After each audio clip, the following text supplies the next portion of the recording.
சோனிக்கின் வேகம் எவ்வளோன்னு தெரியுமா? அவன சில பேர் குயிக் சில்வர் அல்லது ஃபிளாஷுக்கு இணையா சொல்றாங்க. இந்த ஏவுகணைகள பார்த்தா ரொம்ப கிட்டக்க இருக்கிற மாரி தெரியும். ஆனா, அவன் கண்ணுக்கு அது அப்படியே அசையாம நின்னுட்டு இருக்கும். ஒரே கையால லேசா தட்டி விடுறான். அது மட்டும் இல்ல, அவனுக்கு அப்ப கூட ஏதாவது பண்ணி காட்ட நேரம் இருக்கு. ஒரு நொடியில ஆளில்லா விமானங்கள் ஒண்ணு ஒண்ணா அவன் கையால வெடிக்குது. தன் நண்பர்கள் சண்டை நடக்கிற இடத்துல இருந்து தள்ளிப் போகணும்னு அவன் லேசா அவங்கள தள்ளி கீழ இறக்கி விடுறான். அடுத்த நிமிஷமே மின்னல் வேகத்துல கீழ ஓடி வந்து டெலிபோர்டேஷன் வளையத்த எறிஞ்சு அவங்கள பத்திரமான இடத்துக்கு அனுப்புறான்.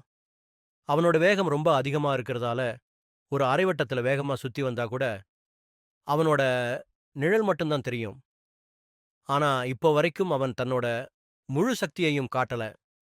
எப்போ அவன் முழு வேகத்துல ஓடுறானோ அவனோட உடம்பு முழுக்க பயங்கரமான மின்சாரம் பாயும்.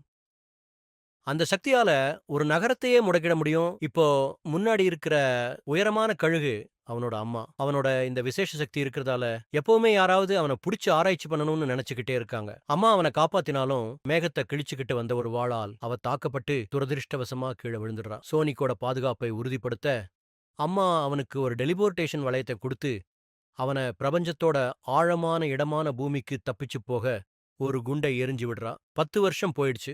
அவன் பூமியில நல்லா செட்டில் ஆயிட்டான். ஆனா, ஒரு நாள் சோனிக் ஒரு பேஸ்பால் மைதானத்துல ஓடிட்டு இருக்கும்போது, உண்டான சத்தம் ராணுவத்தோட கவனத்தை ஈர்த்தது. அவங்க இந்த பைத்தியக்கார விஞ்ஞானியின் விஷயத்த விசாரிக்க அனுப்புனாங்க. இந்த ஆளில்லா விமானங்கள் எல்லாமே அவனோட முக்கியமான கண்டுபிடிப்புகள். தரைக்கு கீழ இருக்கிற இடத்துல தேடினதுல, அவங்க சீக்கிரமே காட்டுல சோனிக்கோட கால் தடங்களை கண்டுபிடிச்சிட்டாங்க. ஆபத்தை உணர்ந்த சோனிக் டெலிபோர்டரை எரிஞ்சு தப்பிக்க பார்க்கிறான். ஆனா, இந்த நேரத்துல ராணுவம் அந்த பொந்த கண்டுபிடிச்சிருச்சு.